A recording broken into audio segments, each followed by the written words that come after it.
Hi class, today we're going to be learning about evaluating, the logarithmic function. Okay, so in the past unit, when we talked about trig, we talked a lot about reciprocal functions, but now we're back to a logarithm, which is actually an inverse function. So there's a few things you need to remember or reflect on before you are ready to pursue this note and pursue this lesson. So first of all, I would like that you have reviewed what an exponential function is. Okay, you should have hopefully received a package from me that explained exponential functions as you learned them in grade 11. Okay, so that the base function is 2 to the power x, all the features, how an exponential function behaves, its domain and range, asymptotes, things like that. So I'm assuming you have that knowledge when you watch this video. As well, please just review what an inverse function is. So an inverse function is when you switch x and y, the coordinates, okay? So the point 3, 2 would become 2, 3, okay? And inverse functions reflect along the y equals x axis. So if you need a refresher on that, there is a video from chapter 1 about inverse functions. That being said, this chapter will talk mostly about logarithmic functions and as well using logarithms to solve problems with exponents. Because if you remember last year when we were solving exponential equations, we had to use estimation, and now with our new knowledge today, we won't have to anymore as we go forward. But the first thing we're going to learn about is just what a logarithm is. So if we have a function y equals a to the x, the inverse of it is, if you recall, is just switching x and y. So you would have x equals a to the y. And then normally with other functions, we would just rearrange for y, just isolate y. But we can't do that here because y is an exponent. Okay, so we can't just bring it down. So what mathematicians did is they created a function that is equivalent to this. So they said that y equals log, and then you put down here a little a as a subtext of x is the same thing as saying x to the power, a to the power y is equal to x. So these two equivalents are equal. So writing x equals a to the power y is equivalent, so I'm putting a two-sided arrow, is equivalent to y equals log base a of x. So something to notice right away is that the bases are the same. So this is called the base of a logarithmic function, and we write it as a subscript. And here we call this the base of an exponential function. So notice that a logarithm, even if it's written in this way, is still actually an exponent. So the inverse of an exponential function is actually still an exponent, but we call it a logarithmic function. Okay, so a logarithm is an exponent. So if you are asked to solve log base a of x, you can say it two ways. So the logarithm of x to the base a, or the exponent that must be applied to get to a to get x. So that's a little bit strange. So if we have, let's say, log, an example here, log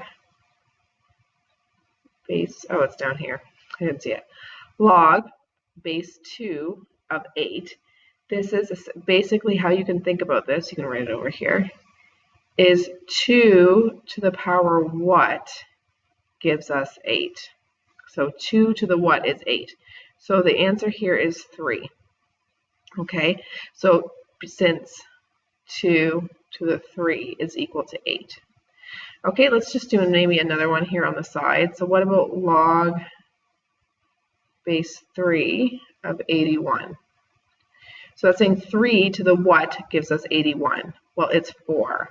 Okay, so 3 to the 4 gives us 81. Okay, so when you're actually graphing logarithmic functions, it depends on if our base, so our a value is greater than 1, or if our base is between 0 and 1. So notice that on your note you have a dotted line here. That is the line y equals, oops, did not know that was going to happen. Undo, undo. do. Won't let me undo it. Oh, because I'm in ink. Okay, I'll just move this back. There we go. Okay, I won't try writing on there again. Okay, but this orange line you can label as y equals x. Okay, that's the orange line, is y equals x. And then the red curve is the exponential function 2 to the power x. So this is when a is greater than 1. Okay, so the logarithmic function here is this. So this is y equals log a x. So I'll try to write it here. Y equals log base a of x if a is greater than 1, and the red one is a to the x.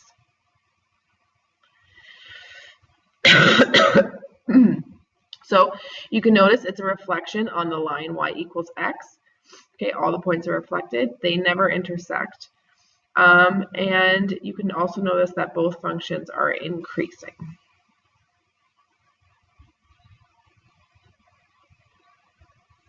Okay, so now this is what it looks like if you have a base value of, which is a fraction between 0 and 1. So remember, those would be like 1/2 to the power x, for example. So here, your y equals a to the x is decreasing, okay? Here's your y equals x. And your log also is decreasing. So both functions are actually decreasing. So this is why, shoot, do it again.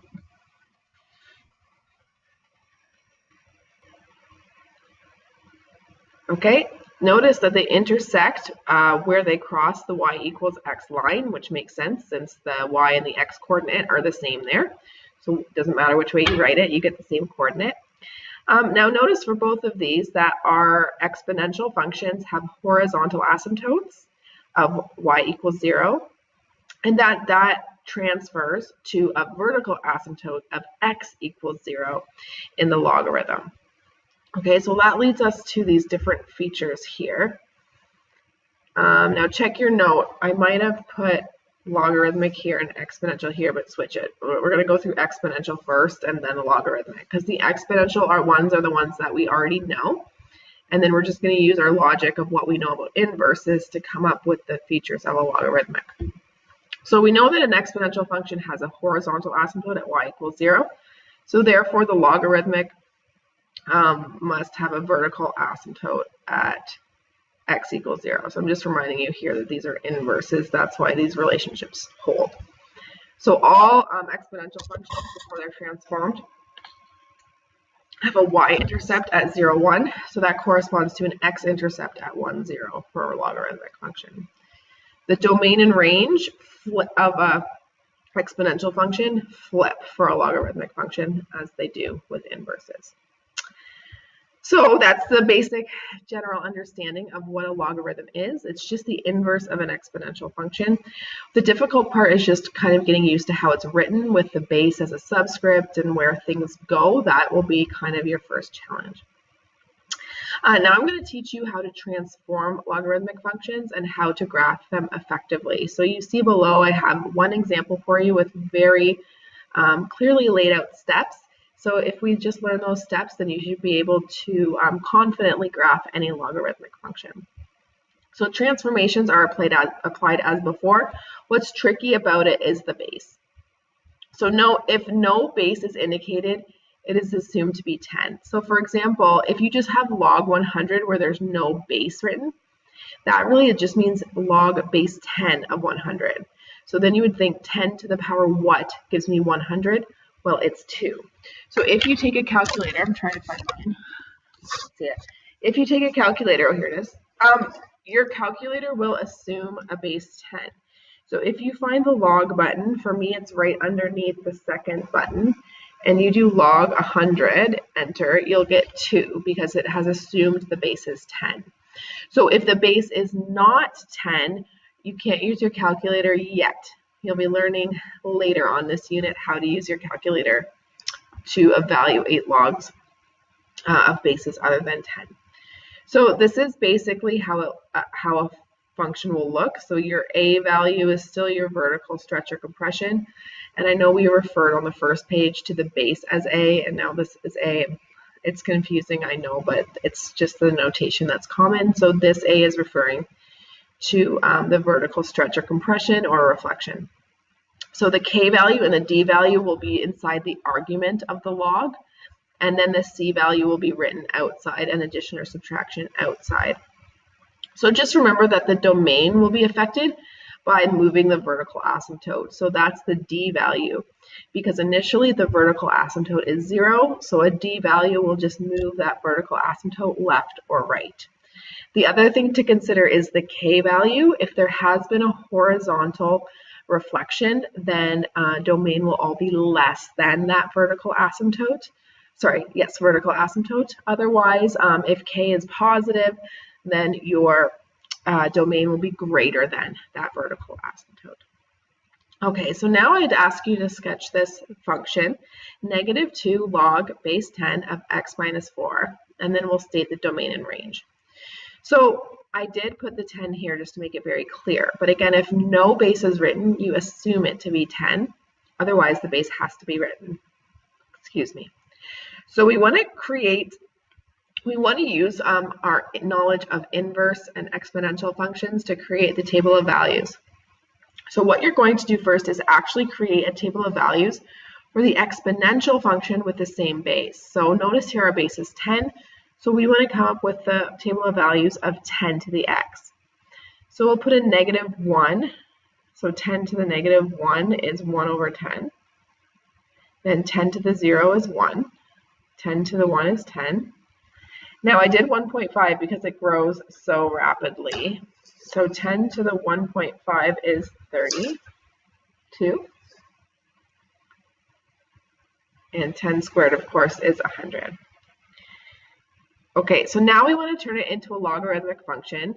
Step 2 is just switching x and y, because the logarithm is an inverse of the exponential, so we just switch x and y.